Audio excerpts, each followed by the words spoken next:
अनंत कल्याण की करनारे परमात्मा महावीर स्वामी भगवान के शासन में आराधना करते हैं। पर्युषण महापर्व का दूसरा दिन, जिस महापर्व में श्रावक जीवन के सारे सार बताए हैं। श्रावक को पर्युषण में क्या करना, श्रावक को वार्षिक दरमियान क्या करना, श्रावक को जीवन के दरमियान क्या करना, ऐसे अद्भुत बातें कल्प सूत्र में अष्टानिका के प्रवचन में आती है। कल हमने देखा था पर्युषण महापर्व के कर्तव्य। पहला कर्तव्य था अमारी परिवर्तन, दूसरा कर्तव्य है साधर्मिक भक्ति, तीसरा कर्तव्य है अठमता तप, चौथा कर्तव्य है चैत्य परिपाटी और पांचवा कर्तव्य है क्षमापना देना और क्षमापना लेना। साधर्मिक भक्ति, जिन शासन में ऐसे महापुरुष हो गए जिनमें साधर्मिक भक्ति की एक अद्भुत लहक जगाई थी, ऐसे ऐसे महापुरुष हो गए जिन्होंने साधर्मिक भक्ति के लिए अपनी 90% संपत्ति साधर्मिक भक्ति में लगा दी थी। ऐसे महापुरुष हो गए जिन्होंने साधर्मिक भक्ति के लिए अपनी भोजनशालाएं खुली कर दी थी। सिद्धाचल में पहले ऐसा था, मोतीसा सेठ के द्वारा जो भी संघ लेके आते थे, उनका कोई भी स्वामी वात्सल्य होता था तो मोतीसा सेठ करते थे। आज भी ऐसे शावक है, कोई भी वल्लभीपुर से संघ लेके जाता है, वल्लभीपुर पास होता है तो वहां पर वल्लभीपुर के शावक है, आज भी वहां पर 25 ग्राम का चांदी के सिक्के से साधर्मिक भक्ति करते हैं। आज भी ऐसे कितने भी हो, चाहे संघ में 1000 लोग हो, 2000 लोग, कितने भी संघ जाए, भले उन्होंने लाभ नहीं लिया हो, पर साधर्मिक भक्ति के लिए दोषी परिवार है। आज भी पूनमचंद दोषी परिवार जो घोघारी है, घोघा के हैं, वहां पर वल्लभीपुर में उनका बंगलो है, रोड टच है, आज भी वहां पर वो भक्ति करते हैं। कोई भी साधर्मिक उनके पास आए तो आज तक का रिकॉर्ड खाली याद कभी नहीं गए वो। उनका देहांत तो अभी 4-5 साल पहले हो गया। उनकी वाइफ जो थी क्रिश्चियन थी, पर वो भी जैन धर्म में कन्वर्ट हो गई और इतनी साधर्मिक भक्ति वो आज भी करते हैं। पालीताना में, सिद्धाचल में जो हम सवा सोमा की टूक एक बोलते हैं, 9 टूक में एक टूक आती, जिस टूक का नाम है सवा सोमा की टूक। किसी ने देखा है? सवा सोमा की टूक, एक टूक का नाम है सवा सोमा की टूक, एक टूक का नाम है उजम भाई की टूक, अलग अलग टूक के नाम है छिपावसी टूक, 9 टूक के अलग अलग नाम है। 9 टूक मतलब अलग अलग महापुरुषों ने अलग अलग जिनालयों के निर्माण किए, उनका टूक नाम दिया गया। जैसे मोतीसा सेठ की टूक है, उन पूरा निर्माण मोतीसा सेठ ने किया था। और उस समय में जहाँ क्रेन भी नहीं थी, आज तो कोई बड़ा पत्थर उठाना होता है, क्रेन का उपयोग करते। उस काल के अंदर इतने बड़े जिनालय बनाना और एक भाग्यशाली के द्वारा बनाना, नीचे से आदमी लोग उतना बड़ा पत्थर ऊपर लेके जाए, और आज भी वो जिनालय वहां पर है। सवा सोमा की जो टूक है वो भी साधर्मिक भक्ति के वो निर्भरित है। सौचंद नाम के सेठ और सोमचंद नाम के सेठ थे, सोमाभाई नाम था, अहमदाबाद के वो सेठ थे। उन्होंने हुंडी ली थी। पहले के काल में किसी के ब्याज पर पैसा लेना हुंडी कही जाती थी। हुंडी यानी कि उतना पैसा किसी से लेना और उसके बाद में उसको देना। जब देने की बात आई, भावनगर के साइड के सावक थे, सौराष्ट्र के सावक थे समाभाई, सोमचंद सेठ को अहमदाबाद उन्होंने अपने आदमी को भेज के लेटर लिखा कि ये जो आपके पैसे मैं आपको भेज रहा हूँ। लेटर में उनको कहा, देखा गया कि कोई थोड़ा सा एक दाग दिखाई दिया। वो दाग उसका था कि उनके आंखों के अश्रु थे। उनके आदमी को पूछा कि जब आपके सेठ जब ये कागज लिख रहे तब क्या था? तो बोले वो रोते रोते लिख रहे थे, पैसा देना था, दे भी दिया कि आपकी जो थापण थी, आपकी जो रकम थी वो मैं भेज रहा हूं। उन्होंने दिया। उसके बाद उन्होंने जो पैसा था उस समय के 1.25 लाख रुपए, उस समय के 1.25 लाख, उस जमाने के, उन्होंने साइड पर रख दिया और उसके बाद उन्होंने भी 1.25 लाख ऐड किया और सवा और सोमा सवचंद सेठ और सोमचंद सेठ दोनों ने मिलके वो टूक बनाई। उस पैसे से उस टूक का नाम बना सवा सोमा की टूक। एक साधर्मिक पैसा मैंने दे दिया था, अभी मेरे को वापस नहीं चाहिए। भले उनको जरूरत थी इसके लिए मैंने दिया था, लेकिन मेरे को वापस नहीं चाहिए। ऐसे उस काल के सेठ की भावना होती थी। उस जमाने के 1.25 लाख रुपए यानी आज के क्या हो, कितने साल हो गए, करीबन 700 साल जितने हो गए। उस काल का आप डबल डबल डबल हर 5 साल का डबल करते जाओ, कितना होता है। 700 डिवाइडेड बाय 5 कर दो, कितना होता है, कितना होता है, हाँ डिवाइडेड 5 करना है, 14 कैसे हुआ, 200 150 के आसपास हो गया, उनका 150 गुना हो गया। और उस काल में हर चीज सस्ती मिलती थी। एक बार पाटन नगर में हेमचंद्राचार्य कलिकाल सर्वज्ञ जो हो गए, उनका सामया चल रहा था। उस समय में करीबन हजारों लोग थे, लाखों लोग आए हुए थे। उस समय का राजा कुमारवर्मा राजा था, जिन्होंने अलग अलग देशों के राजाओं को बुलाया था उस सामया में। कुमारवर्मा महाराजा भी उस सामया में थे। और गुरु बाबा ने जो कामड़ी ओढ़ी थी वो थोड़ी सी एकदम सस्ती जैसी लग रही थी। जो कामड़ी ओढ़ी थी जीर्ण शीर्ण थी, एकदम लगता होगा कि 2-5 साल पुरानी होगी, एकदम पुरानी लग रही थी। ऐसे ही कुमारवर्मा महाराजा ने हंसते हंसते गुरु भगवान को बोला, मैं 18 देश का राजा और आप मेरे गुरु हो और आप थोड़े कपड़े, ऐसे हंसते हंसते बोला, गुरु भगवान आप जो बोले मैं लाके देता हूँ, आप क्यों इतना पुराना पहनते हो। हंसते हंसते ही पूछा था। शास्त्रों में बात आती है, कलिकाल सर्वज्ञ आचार्य हेमचंद्राचार्य ने कहा, मेरी तो चिंता नहीं कर, मेरे जो देने वाले हैं, मेरे को जो हराने वाले वो सावक है, उस सावक का तो उद्धार करते हैं, तो मैं खुश हूं। मेरी कामड़ी से मेरे को खुशी नहीं है। कहा जाता है कि उसके बाद प्रति वर्ष 1.25 करोड़ सोनैया यानी कि सोना मोर, 1.25 करोड़ सोना मोर साधरी भक्ति में दान करते थे कुमारवर्मा महाराजा। उसी से उद्धार, उसी से भाव होकर, प्रतिबोध होकर, उसके बाद प्रति वर्ष कितना सोना मोहर, वो भी 1.25 करोड़ सोना मोहर कि आज की आपकी कैडबरी हो गई।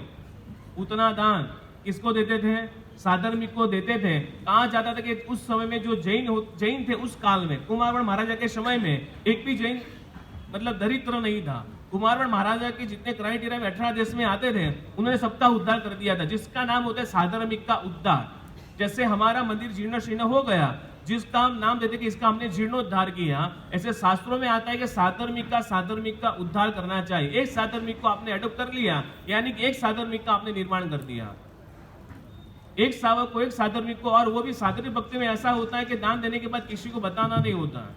हम तो अभी क्या करते हैं, साधरी भक्ति में लाइन से खड़ा रखते हैं। कोई 1000 रुपए की किट लाते हैं, वो लाइन से भिखारी की तरह खड़े रहते हैं, आप देते हो वापस, वो आपको पैर लगते हैं और वो लेके जाते हैं। मतलब साधर्मिक को देना, आपको पैर लगे, आप भी महान समझते हो। हम तो महाराज साहब उतना कार्य करते हैं, हर महीने सबको वो किट देते हो और आप भी अपने आपको महान समझते हो, उसको लाइन में खड़ा रखते हो। साधर्मिक थोड़े हमारे भिखारी है तो लाइन में खड़ा रखेंगे, वो भी बहुत दे के 1000 रुपए की किट देते हो, थोड़ा बहुत दाल होता है, घी होता है, लाइन में खड़े रखते हो, कुछ समझ नहीं आता।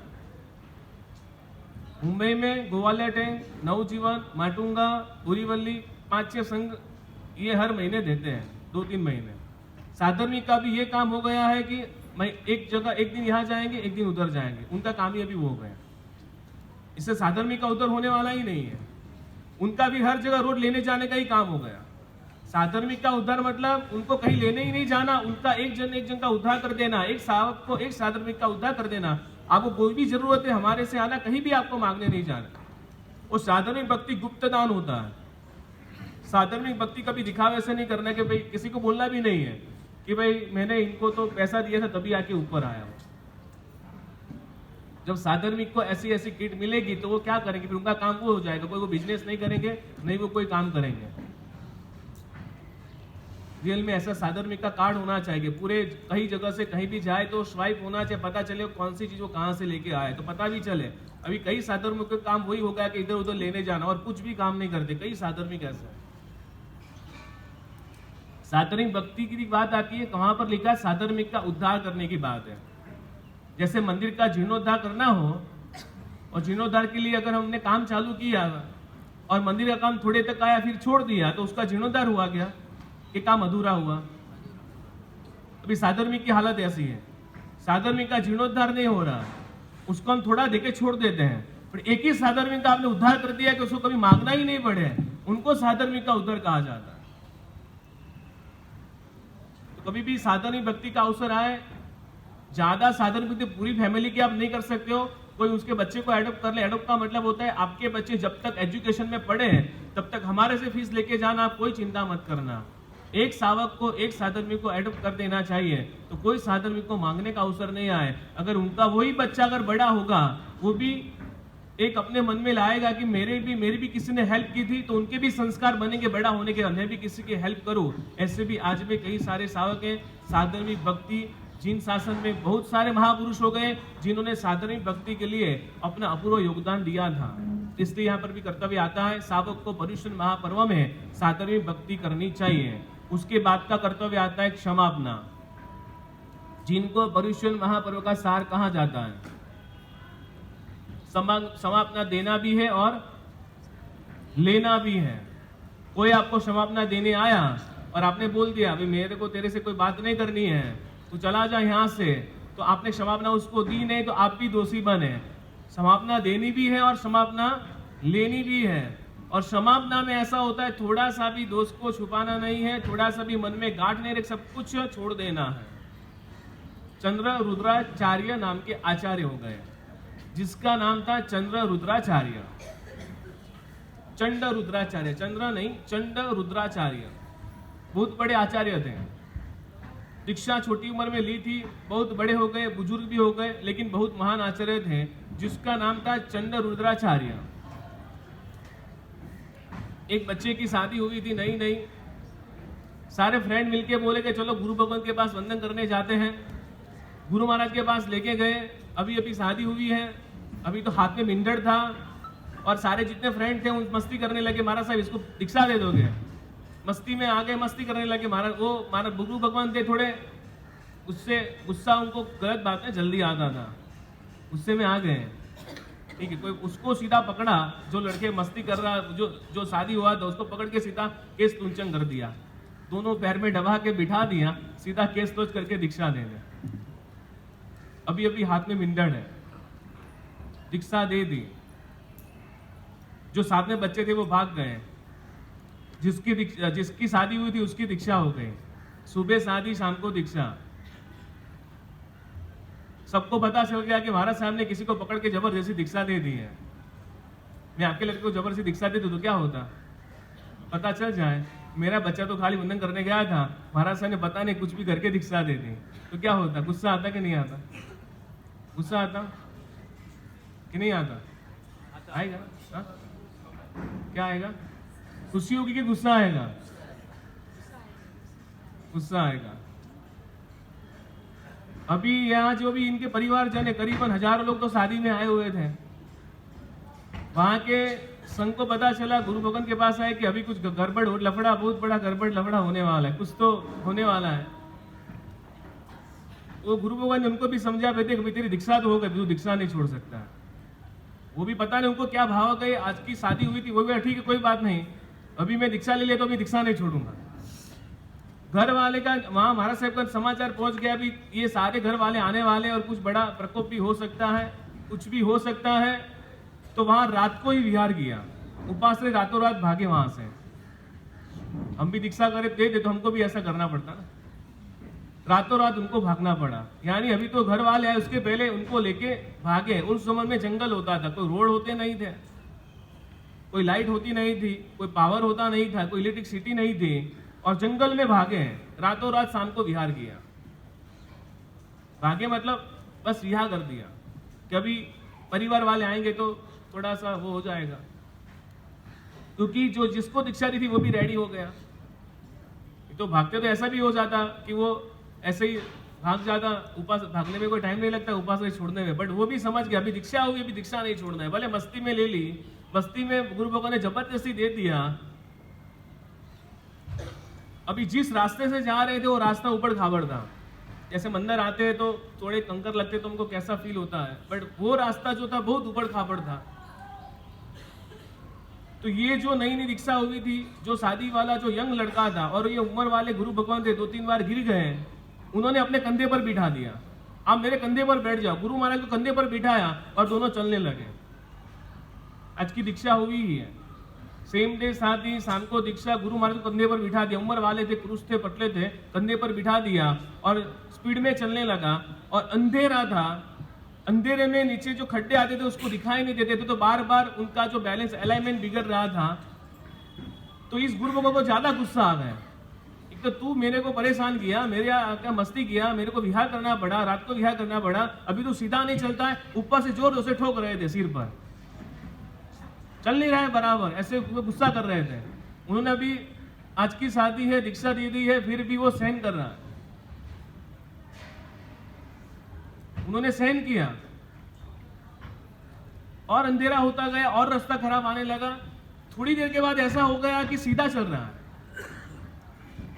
थोड़ी देर के बाद एकदम पूरा अंधेरा है, थोड़ा सा भी एलिमेंट बिगड़ नहीं रहा है, एकदम प्रॉपरली चल रहा है। इनको लगता है कि जैसे मैं उपासना में बैठा हूं, थोड़े भी हिल भी नहीं रहे हैं। वो एक चंद्राचार्य आचार्य जो थे वो उनके कंधे पर बैठे हुए थे कि इनको वो ऐसे कैसे चल रहा है, पूरा अंधेरा है, पूरा जंगल है, थोड़ा सा भी हिल नहीं रहा है।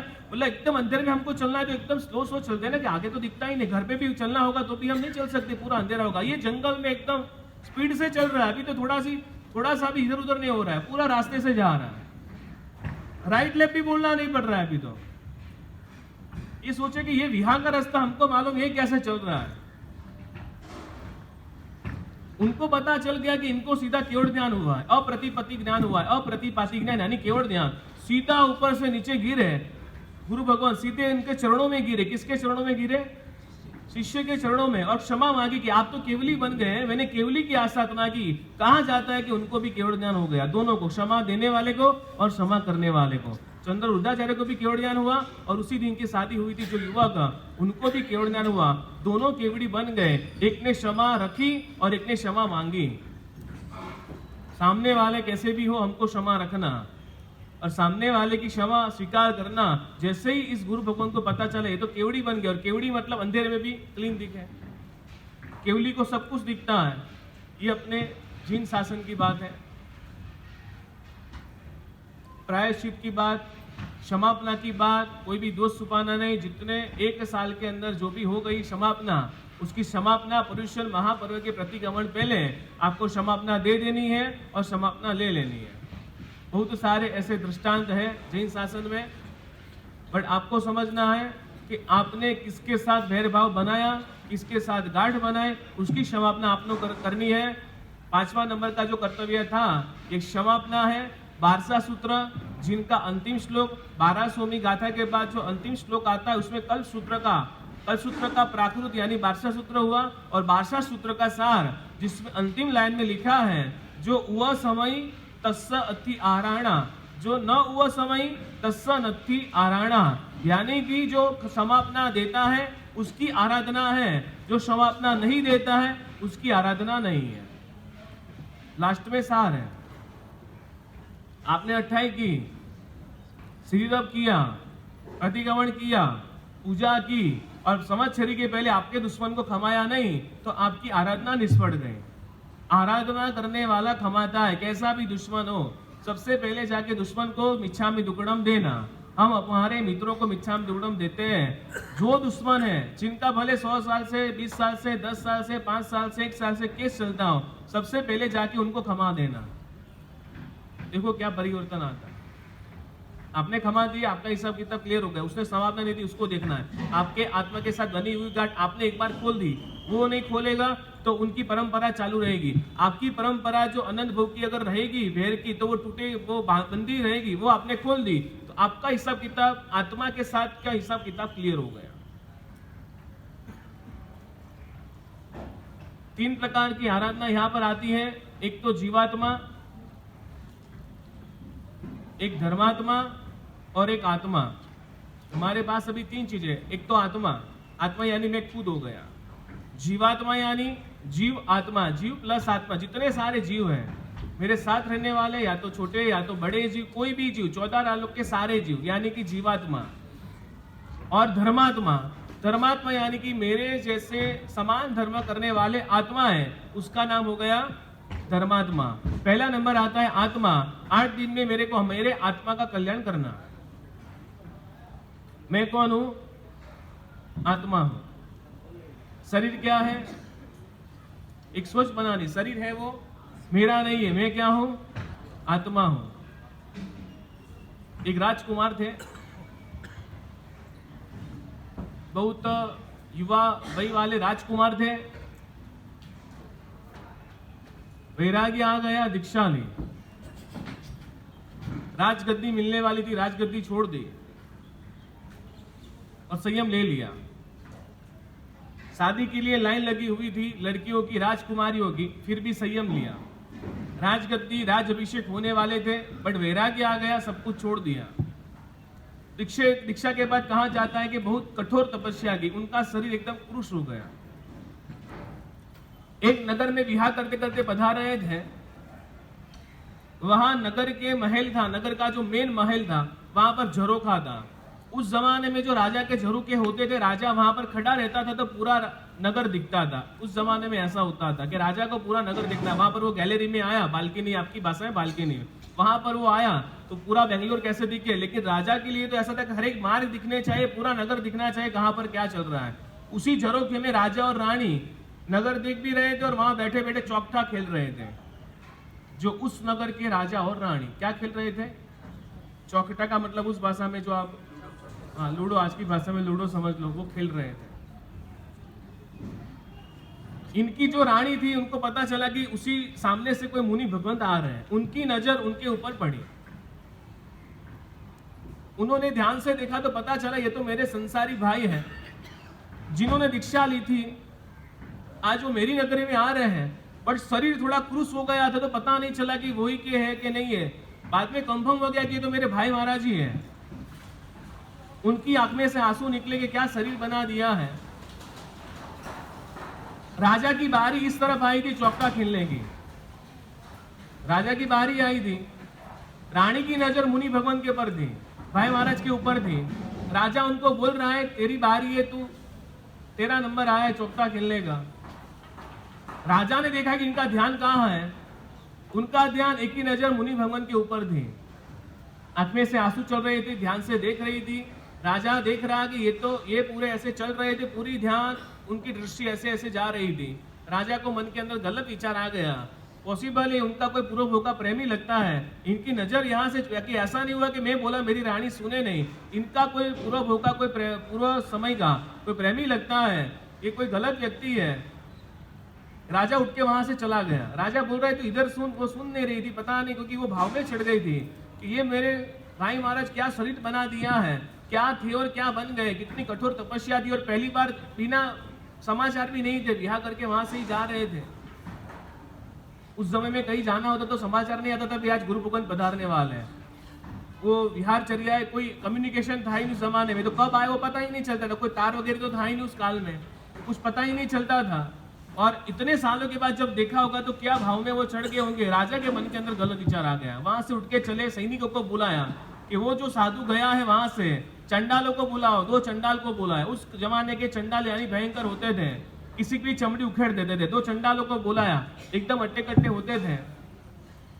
उनको बुलाया, आदेश दे दिया कि जो वो साधु यहाँ से गुजरे उनकी खाड़ उखेड़ दो, यानी कि चमड़ी पूरी उखेड़ दो।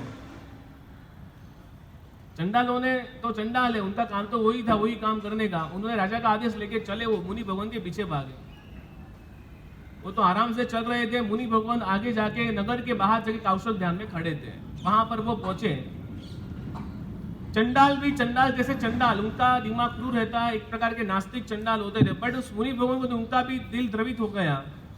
उनको लगा ये तो कोई बहुत बड़े महान साधु है, ये लगता नहीं कि ऐसे हो। जिस हिसाब से राजा ने बोला है किसी खाड़ उखेलना, उन्होंने उस मुनि भगवान को कहा, खंडक मुनि नाम था, उनको कहा कि ये राजा ने हमको आदेश दिया है, हम तो एक पेट के नौकर हैं, राजा बोले वैसे करना है, हमारे पेट के लिए करते हैं, लगता नहीं कि आप तो महापुरुष हो, हमें क्षमा कर देना।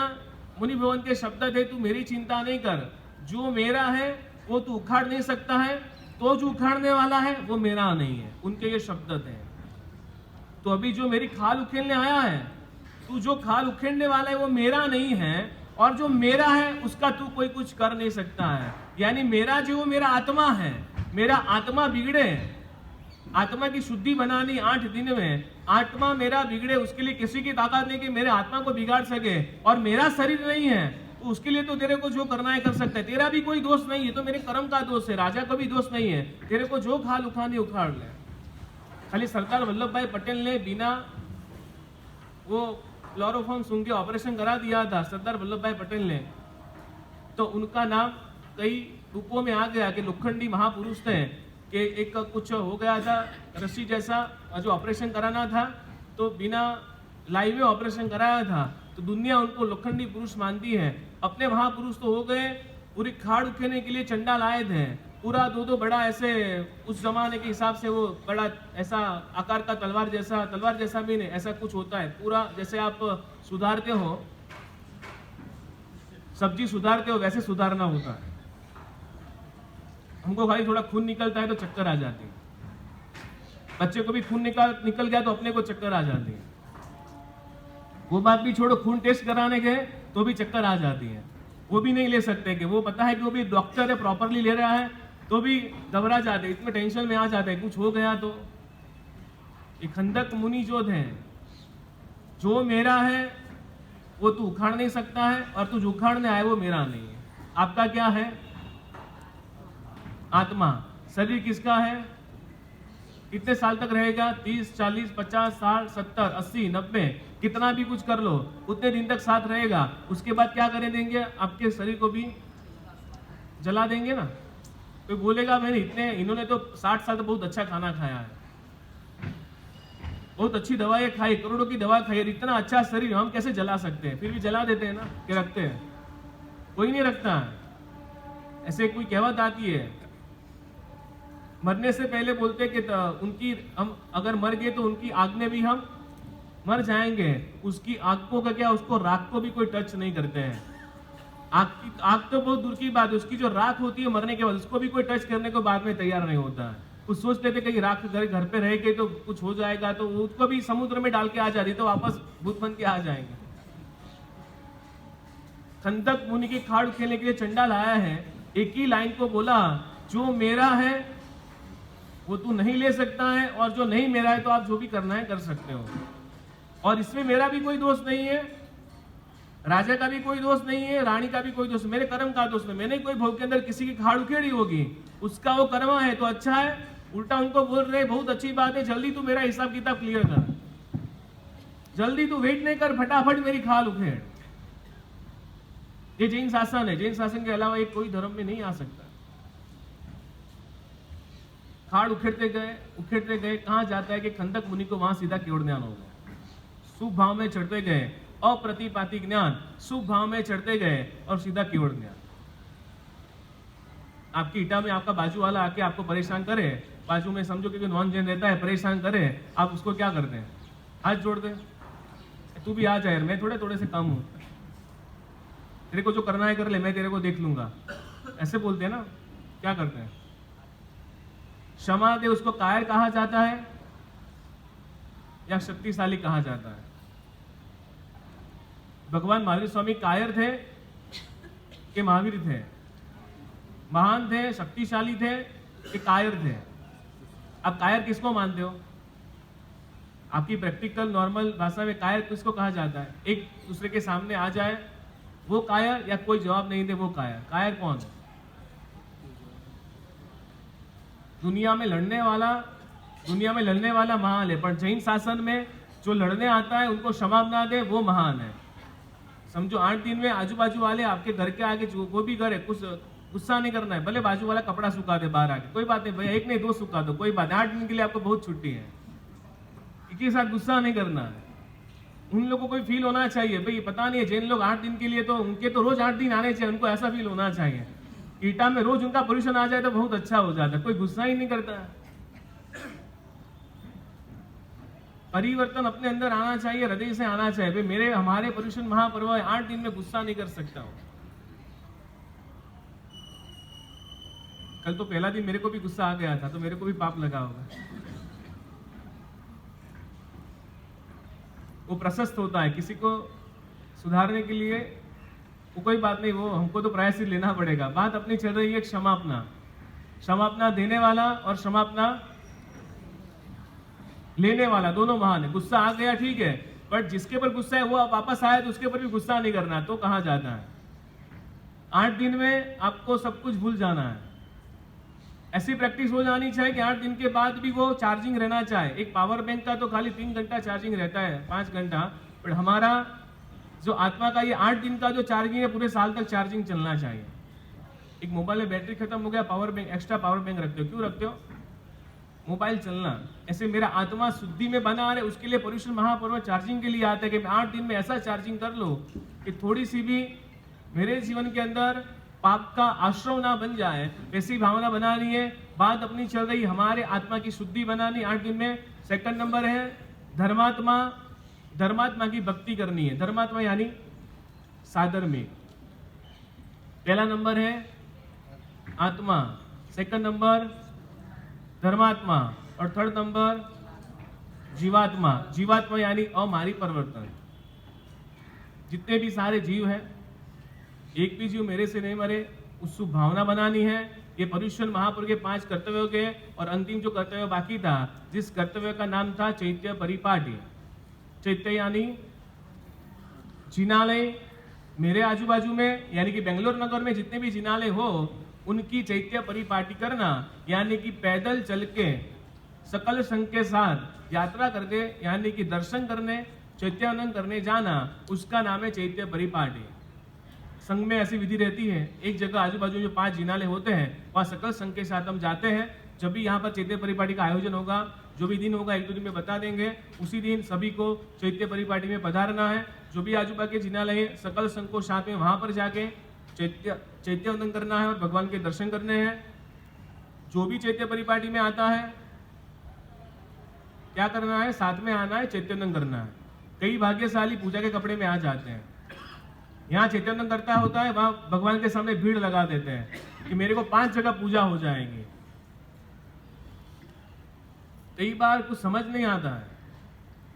पूजा से ज्यादा भाव पूजा इंपॉर्टेंट है। भाव पूजा यानी चैत्यानंद। आप चैत्यानंद करके खाली द्रव्य पूजा करते हो और आपके मन के ऐसा चल रहा है कि मैं 5 जगह पूजा कर लूं, और 5 जगह आपने चैत्यानंद छोड़ दिया, तो आपका 90% धर्म चला गया। भाव पूजा इंपॉर्टेंट है। तो जब भी चैत्य परिपाटी हो तो पूजा का क्रेज नहीं रखना है, चैत्यानंद छूटना नहीं चाहिए, वो खास ध्यान रखना। कि हर बार हमने देखा है कि वो लेडीज आती है, बस उसका वही है, मेरे को 5 जगह पूजा करनी है। इनको भी पूजा करने के बाद अभी आते, इतने सालों से रहते हैं बेंगलोर में, तब पूजा के भाव नहीं आए। जब चैत्य परिपाटी होती तभी उनको पूजा के भाव आते हैं। कौन मना करता है? बिना चैत्य परिपाटी के टाइम पूरे बेंगलोर में चले जाओ पूजा करने के लिए। अभी पर्युषण में तो 1-2 बजे तक नहीं, पूरा अभी तो मंदिर खुला ही रहता है, क्योंकि आंगी रहती है, तो पूरा मंदिर ओपन ही रहता है। दोपहर में एकादशा या तो उपवास से चले जाओ पूरे बेंगलोर में, कौन मना कर रहा है? बस जब चैत्य परिपाटी तभी उनको शुभ भाव आते हैं। फिर वहां मना करते हैं तो बोलते हैं नहीं, महाराज साहब ने पूजा का मना कर रहे हैं, कितना अंतराय हो रहा है। उल्टा हमारा दोष आ जाता है। पूजा का थोड़ा महाराज साहब को मना कर सकते हैं, हम तो पूजा कर रहे थे, दूसरी कोई थोड़ी क्रिया कर रहे थे, बट वो क्रिया से इंपॉर्टेंट ज्यादा है भाव पूजा। आप यहाँ से बाहर निकले, एक तरफ 100 की प्रभावना है, एक तरफ 2000 की नोट मिल रही है, आप किस वे में जाओगे? वो आपको सोचना है। इधर थोड़ा पुण्य है, ऐसा नहीं पूजा गलत है, उधर है पुण्य मिलेगा, थोड़ा पुण्य है, पर शास्त्र कहता है भाव पूजा मेन है। भाव पूजा छोड़ के द्रव्य पूजा कर रहे हो, और भाव पूजा आप नहीं कर रहे हो, आपको पुण्य मिल रहा है बट कम मिल रहा है। भाव पूजा इंपॉर्टेंट है। जितने भाग्यशाली सुबह मंदिर में पूजा करने जाते हैं, अभी पर्युषण महापर्व में भी जाते हैं, भले पहले नहीं जाते तभी जाते हैं, तो बिना चैतन्य वापस नहीं आना। आपकी साविका को चैतन्य आता है, बोलना मैं साथ में हूँ, मेरे को चैतन्य करा लेना। कई साहब को शर्म आती है, वो बोले और हम सुने, हम सबके सामने क्षमा साधे, हम कैसे दिखते हैं? भगवान की भक्ति करने में क्या शर्माना है? हम तो भगवान की भक्ति करने आए, भगवान के सामने दुनिया को देख के नहीं शर्माना है। मेरे को तो भगवान की भक्ति करनी है, कभी शर्माना नहीं है। रोज नॉर्मल चावल लेके जाते हो, कभी मैं सोने के चांदी के चावल लेके जाओ। नॉर्मल पुष्प लेके जाता था मैं, कभी सोने के या चांदी के पुष्प लेके जाओ। छोटे छोटे सोने चांदी के भी पुष्प आते हैं, कई भक्ति कर सकते हो। दोपहर में जो भी जिसको भी साविका को टाइम मिले, आंगी वहां पर आंगी वाले 2-5 भाग्यशाली आंगी बनाते, इतनी अच्छी आंगी बनाते हैं, वहां पर जाके भगवान की आंगी में हेल्प कर सकते हो। 8 दिन में जितना हो सके उतना शुभ में रहना है। बात है जीवात्मा, सेकंड नंबर धर्मात्मा। धर्मात्मा यानी मेरे समान धर्म आराधना करने वालों की भक्ति करना, साधर्मिक भक्ति। गुजरात में स्वामीनारायण का एक कोई ग्रुप है, वो लोग पस्ती, एक ग्रुप ने पस्ती जो आती है रद्दी, जो न्यूज़पेपर आते हैं, उस न्यूज़पेपर इकट्ठा करके उनके मंदिर का निर्माण किया। 20, 22, 18, 16 साल के बच्चों ने एक रद्दी से उनका मंदिर बनाया, स्वामीनारायण टेम्पल बनाया। दूसरा स्वामीनारायण का कोई ग्रुप है, उन्होंने उसी रद्दी से करीबन हजारों मतलब बच्चों को एजुकेशन में हेल्प कर दी। एक स्लोगन रखा था कि ज्ञान टू ज्ञान, यानी एजुकेशन से एजुकेशन, ये भी रद्दी एक प्रकार का ज्ञान है, उसको ज्ञान में देना। तो कई लोगों का उद्धार किया। जिसको साधनिक भक्ति करनी होती है वो यानी किन प्रकार इन्हें करते हैं। जो भी यहाँ पर मंडल है, सेवा मंडल है, कुछ ऐसा साधनिक भक्ति का करना। सेवा मंडल यानी हम सोचते हैं कि जब भी यहाँ पर कोई शंका रविवार का काम हो, काम करने आना, काम करते हो बहुत पुण्य मिलता है, बहुत अच्छी बात है, वो एक काम हो गया। बट ऐसा भी काम करना जिससे हमारे साधर्मिकों को भी कुछ ऐसा कुछ हुए, कुछ साधनिक भक्ति का 8 दिन में कोई ऐसी साधनिक भक्ति करना कि मेरे समान आराधना करने वालों की साधनिक भक्ति करूं। दूसरा, अपना जिनालय सामने है, पूरा यहाँ से ऐसे पार करके जाना पड़ता है। तो सेवा मंडल वाले जो भी बुजुर्ग हैं, जो बेड रेस्ट जैसे हैं, व्हीलचेयर में है, चल नहीं सकते हैं, 5-10 भाग्यशाली पूजा के कपड़े में जो भी इटा में है, 80 साल से ऊपर या तो 70 के ऊपर बेड रेस्ट है, उनको उठा के वहां पर अगर आपने पूजा कराया, एक दिन भी ऐसा रखना पोजीशन में, एक दिन जो उम्र वाले उनकी पूजा कराना, बहुत अच्छा पुण्य मिलेगा। कि अकेले बुजुर्ग वहां रोड पास करके जाना मंदिर में थोड़ा डिफिकल्ट है, परिवार वाले भी ऐसे उठा के लेके जाना, तो उनकी पूजा रह जाती है। 8 दिन में ऐसी कोई भक्ति करना, साधरी भक्ति मतलब खाली वही नहीं कि पैसा ही देना या खाना खिलाना, एना के प्रकार ने साधर्मिक की आराधना में सहाय करना, उसका नाम साधनिक भक्ति है। हाँ जी,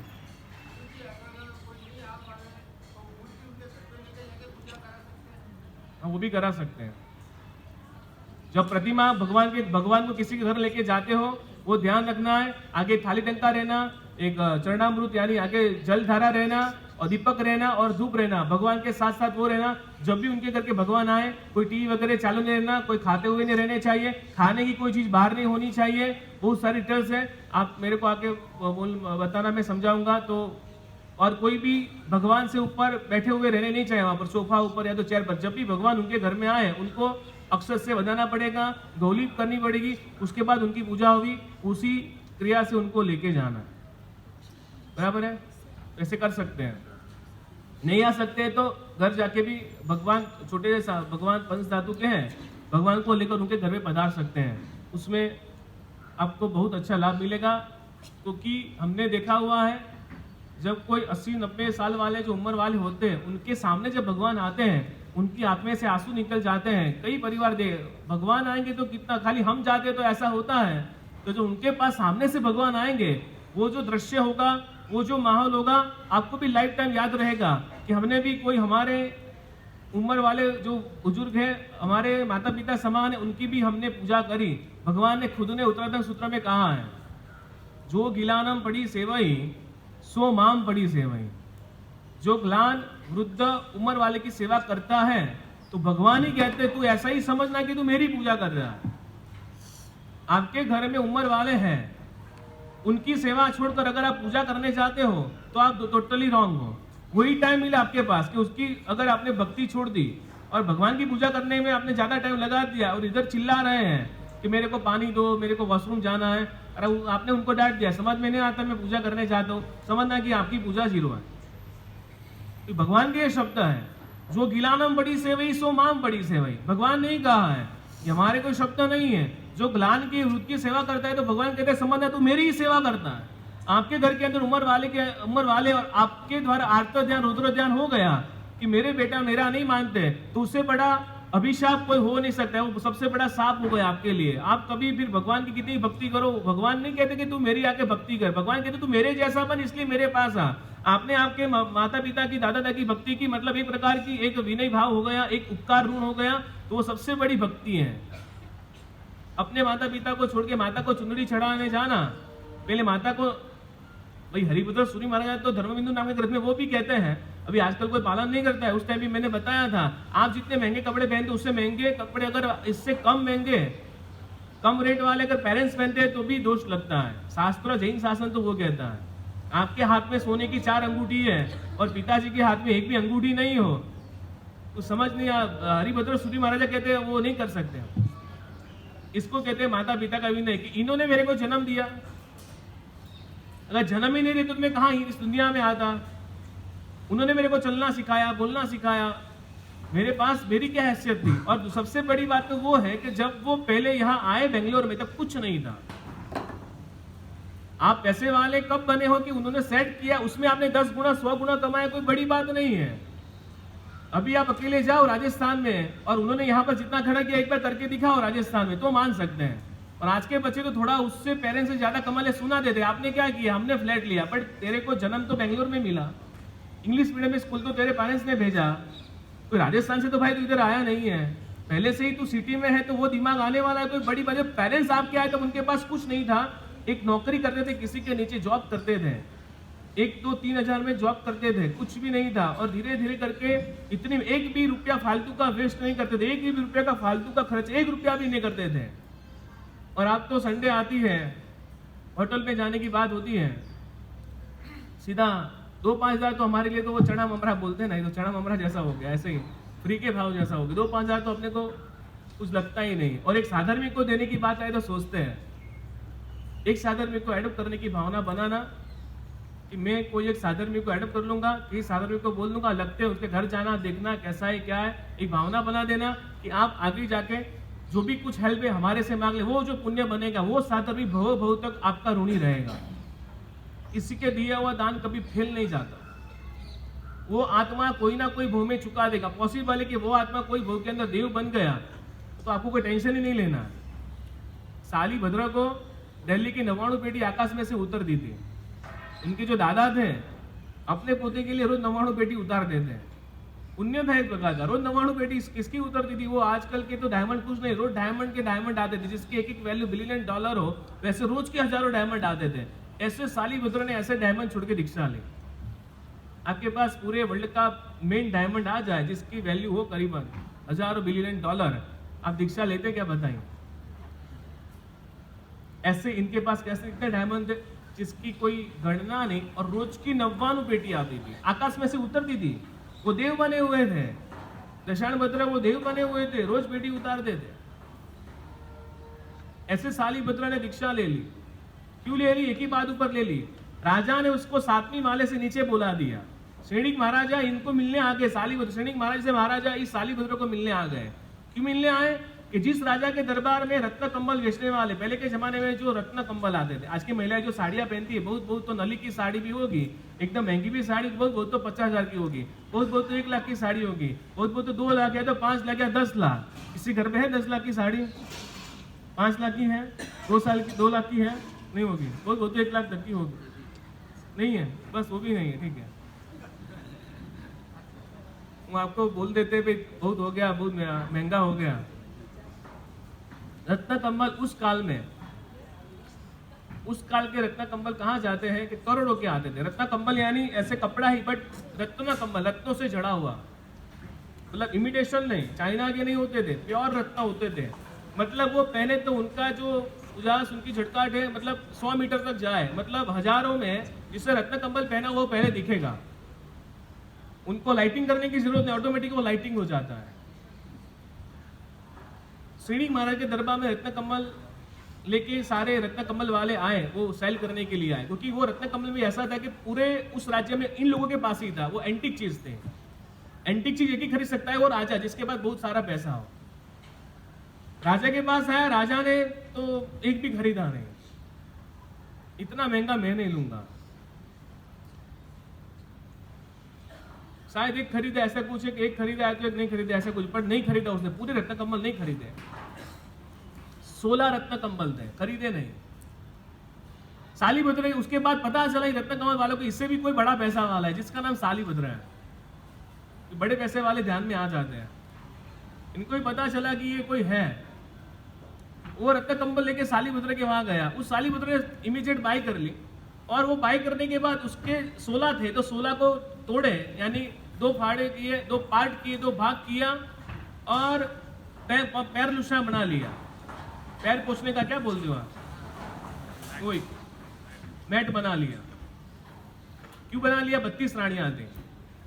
कितनी रानी थी उसकी, 32 पत्नियां थी, 32 पत्नियां, रानियां नहीं 32 पत्नियां थी, और 32 पत्नी को लिए मैट बना लिया। ये समाज का श्रीनिक महाराजा को मिल गया।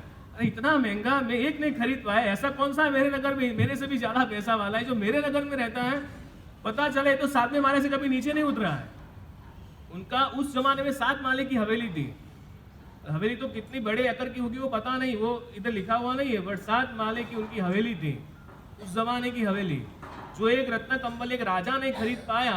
इतना महान राजा श्रेणी महाराजा, कितनी अनाप शनाप संपत्ति थी, इतनी महंगी रत्न कंबल थी, खरीद नहीं पाया। उस सालीभद्र ने उसको पैर लुशना बना लिया, मेट बना दिया। अभी राजा को लगा कि इसको तो मेरे को मिलना पड़ेगा, ऐसा कौन सा मेरे नगर में है। सेठी महाराजा मिलने के लिए गए तो राजा मिलने आए,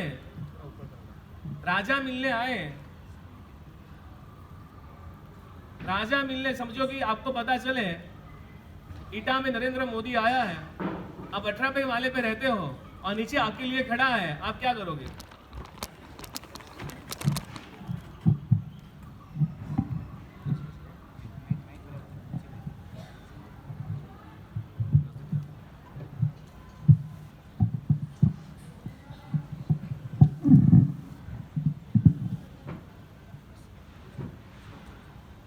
ईटा में अगर ऐसा हुए, आप नीचे खड़े हो,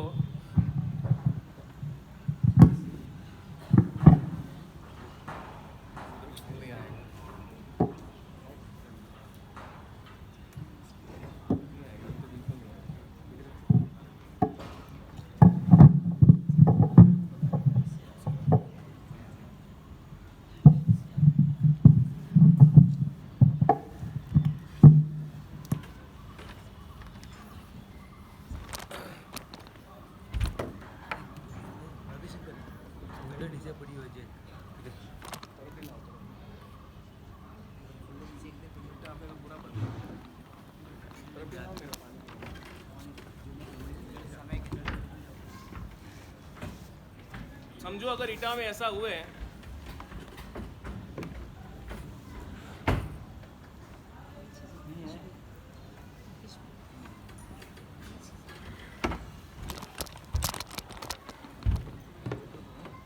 चलो छोड़ो कोई बात नहीं। आप अगर 18वें माले पे रहते हो, अगर ऐसा हुए कि नीचे नरेंद्र मोदी आए आपको मिलने के लिए, आप क्या करते हैं? हाँ, पृथ्वीराज जी तो सेल्फी लेके दौड़ते ना, पहला मोबाइल ढूंढते, आज तो सेल्फी लेना है। आप क्या नीचे जाते के बोलते कि उसको ऊपर आने, तो क्या करते हैं? आप क्या करते हैं? आराम से जाते हैं कि स्लो जाते हैं? दौड़ के कि स्लो? भाग के जाते हैं। कोई गुरु महाराज आए और पता चले दूसरे माले पे गोश्री के लिए आए हैं, सावी का हाथ में खाना लेके दूसरे माले जा रही है, या तो फर्स्ट फ्लोर सेकंड फ्लोर पर जहां भी अभी गोचरी जाती है, कितनी बार कितने सावक गोची ओराने आए। गोची ओराना खाली साविका का काम है कि सावक भी ओरा सकते हैं? गोची ओराना ऐसा कहीं लिखा है शास्त्रों में, खाली साविका को ही ओराना, सावक को नहीं ओराना। आपकी साविका ने ओरा है, पुण्य किसको मिला? सालीभद्र बना। उसके क्यों सालीभद्र बना? पहले गुरु महाराज को गोचरी हो रहा था, वो जो पुण्य था इसलिए वो सालीभद्र बना। कोई भरवाड़ का लड़का था और गोचरी हो रहा थी, कभी खीर नहीं खाई थी और वैसी खीर खिला दी, वो खाने के लिए हाथ में आ गई। कई सालों से स्मेल्स आई हुई थी, बट देखी थी, वो एक तमन्ना थी सालों से कि मेरे को ये मिष्टान खाना है। सामने आने के बाद पूरा का पूरा गुरु महाराज को ओरा दिया, वो जो पुण्य का बंद हुआ, सीधे सालीभद्र बने। किसने ओराया था? खुद ने ओराया था। आपकी साविका ओराती है तो खाली उनको ही पुण्य मिलता है, आपको पुण्य मिलता नहीं है। कितने सावक गोशी ओराने के लिए दूसरे माले या पहले माले तीसरे माले गए? कितनी बार गए? हर बार गए?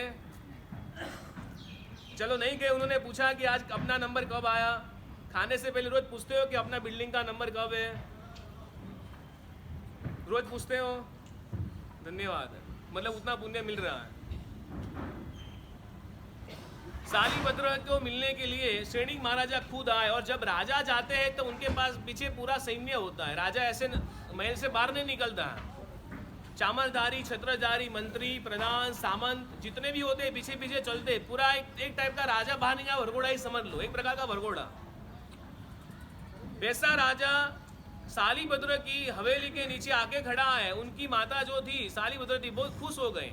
क्या बात है, आज तो मेरे घर राजा आ गए। बहुत आनंदित हो गए कि इतने महान राजा मेरे महल में कैसे आ गए। और दौड़ के सालीभद्र को समाचार देने गई, चल नीचे चल फटाफट, आज तो अपने नगर के राजा आए हुए हैं, आज अपने नगर के राजा आए हुए हैं। उनको पता चला सालीभद्र को, या मेरे ऊपर भी कोई है, ऐसी लाइफ किस काम की है। मेरे ऊपर भी कोई सेठ हो तो मेरे को ऐसी लाइफ नहीं चाहिए, मेरे ऊपर कोई होना नहीं चाहिए। आपके ऊपर सेठ हो और आपको वहां कहीं जॉब करना हो तो आपको पसंद आता है। आज किसी को सुनने की आदत नहीं है, थोड़ा गुरु महाराज सुना है तो भी बुरा लग जाता है, वो भी नहीं सुनना है। किसी को सुनने की आदत नहीं है, तो घर में तो सुनना तो बहुत दूर की बात है।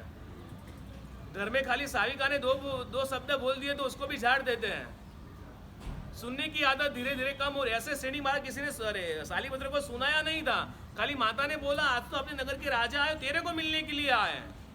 नाम भी सालीभद्र का बोले, तेरे को मिलने को आए। तो बोले मेरे को नहीं आना है, मेरे ऊपर कोई है तो मेरे को इस ऐसे संसार में नहीं रहना है। और उस समय संसार छोड़ दिया और भगवान के पास जाते सीधी दीक्षा ले लें। मेरे को तो ऐसा बनना है कि मेरे ऊपर कोई नाथ नहीं हो, उसका एक ही ऑप्शन है कि परमात्मा बनना। अगर परमात्मा बनना है तो मेरे को भगवान महावीर स्वामी के पास जाना पड़ेगा।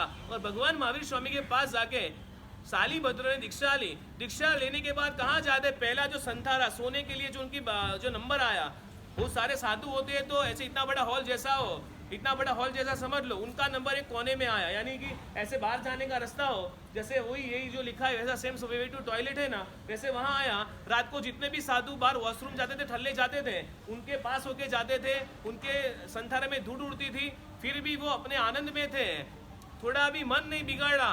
एक तरफ 7वीं माली हवेली में रहने वाले, उनका बेडरूम का जो इंटीरियर था, पूरे उस नगर में किसी के पास ऐसा इंटीरियर नहीं था।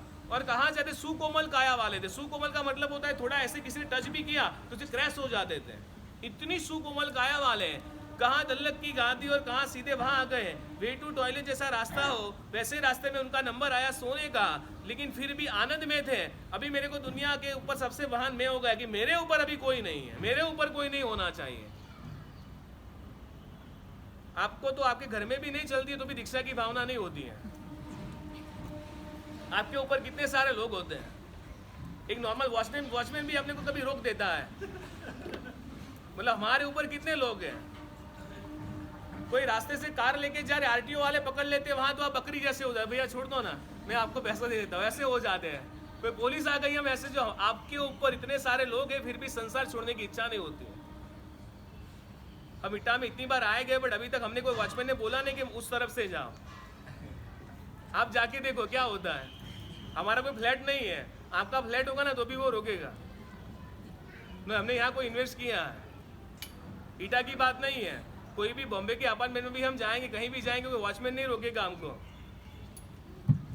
और आपके ऊपर कितने सारे भी लोग हैं तो भी वो संसार आपको अच्छा लगता है। ऐसे सालीभद्र जिन शासन में हो गए कि जिनके पास सब कुछ होने के बाद भी छोड़ दिया, और हमारे पास कुछ है भी नहीं तो भी छूटता नहीं है। मतलब इतना मतलब है नहीं, मतलब का मतलब इतना छोड़ने जैसी बात है, वो छूटता नहीं है। तो वही बात है, पहला नंबर आता है आत्मा, सेकंड नंबर धर्मात्मा, और थर्ड नंबर जीवात्मा। जीवात्माओं के प्रति मैत्री रखना है, धर्मात्मा की भक्ति करनी है, और आत्मा की शुद्धि करनी है। तीन चीज को याद रखना है पुरुष में। आत्मा की क्या करनी है? शुद्धि करनी है, खुद के आत्मा की। जीवात्मा के प्रति मैत्री बनानी है, और धर्मात्मा की भक्ति करनी है, यानी साधर्मिकों की सेवा और भक्ति करनी है। तीन लाइन को याद रखना है। आज का दिन अभी प्रवचन चालू है। आज के शुभ दिन एक चढ़ावा कल्पसूत्र का है, दूसरा चढ़ावा माणिकभद्र वीर जो अपने शासन रक्षक देव हैं, उनकी 9 दिन की अखंड जाप पीठिका C003 में तारीख 31 सितंबर से 9 दिन की अखंड जाप पीठिका की शुरुआत होगी। 9 दिन अखंड जाप चलेंगे। दिन में ग्रुप बनाया जाएगा 1-1 घंटे का। सूर्योदय से सूर्यास्त तक 8 से 10 से 15 बहनों वो घंटे में जाप करना। सूर्योदय से सूर्यास्त तक बहनों का जाप, और रात को सूर्यास्त के बाद भाइयों का जाप। रात को जिस टाइम पे भाइयों नहीं होंगे उस टाइम पे हम जाप करेंगे, बट अखंड जाप चलता है हर साल, प्रतिवर्ष, प्रति चातुर्मास में। ये 9 दिन की पूरी पीठिका बाहर के हॉल जो है C003 का, वहां पर पूरा बनाया जाएगा। अखंड जाप माणिभद्र वीर के होंगे। एक विधि है, पहले नवकार मंत्र संकेश्वर पार्श्वनाथ, गौतम स्वामी और माणिभद्र वीर, वैसे अद्भुत जाप वहां होने वाले। उनकी जो 5 स्थापनाएं हैं, कुंभ स्थापना, दीपक स्थापना, मूर्ति स्थापना, चित्रपट स्थापना और जाप रूप का ओपनिंग, पूरा लाभ उनको मिलेगा। और 9वें दिन 21 तारीख को शुरुआत होगी और 29 सितंबर के दिन जिनका पूजन गोड़वाड़ भवन में माणिभद्र वीर का भव्य पूजन होगा, उनके जो 5 चढ़ावे अभी यहाँ बुलाए जाएंगे। जिसकी भावना है भावपूर्वक लेना, बहुत अच्छा लाभ है। कई लोग जाके कहीं जगह जाके कहीं शनि की पूजन, ये पूजन, वो पूजा बनाते हैं। ये तो ये 12 घंटा जो जाप चलेगा, पूरा लाभ आपको मिलेगा, कहीं जाने की जरूरत नहीं है। वो भी जागृत देव है, शासन रक्षक देव है, ऐसा अद्भुत लाभ है। तो भावपूर्वक सभी का लाभ लेना। कल सूत्र का चढ़ावा भी आज यहाँ पर ही है और प्रवचन अभी चालू भी तो खाली 10 बजे ही है। पर्युषण के दिनों में मैंने बताया था कल 11 बजे तक यहाँ सबको स्थिरता रखनी है। 11 बजे के बाद आपको कोई रुकेगा नहीं, आपको जहाँ जाना है वहाँ जा सकते हो। दिल्ली का टाइम अपना 9:45 था, बट पर्युषण महापर्व है तो एक्स्ट्रा 1 घंटे की स्थिरता रखने की आशा है। तो उस आशा को निराशा में लाना नहीं, वो बनाए रखना, वही भावना।